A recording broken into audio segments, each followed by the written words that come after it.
Memasuki 10 bulan perang Gaza, Hamas justru menguat untuk menyerang pasukan pertahanan Israel. Tercatat Hamas merekrut 3.000 pejuang baru untuk menyerang Zionis. Hal itu disampaikan seorang pejabat senior di Israel yang tak disebutkan namanya. Kepada channel 13 Israel, pejabat Zionis itu mengungkapkan operasi militer Israel dan ekstensif di Gaza Utara tidak dapat dihindari. Media Israel melaporkan Hamas telah merekrut sekira 3.000 pejuang baru. Tak hanya itu, militan Palestina secara aktif memulihkan kemampuan militer di wilayah Gaza. Akibatnya tentara Israel disebut kena mental sebelum perang.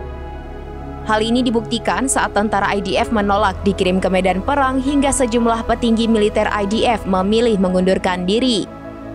Di satu sisi, Perdana Menteri Israel Benjamin Netanyahu menuduh Mesir membantu Hamas di tengah perang Gaza. Adapun bantuan Mesir disebut menjadikan koridor Philadelphia sebagai jalur untuk menyelundupkan senjata Hamas.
Download Tribun X sekarang, menghadirkan lokal menjadi Indonesia.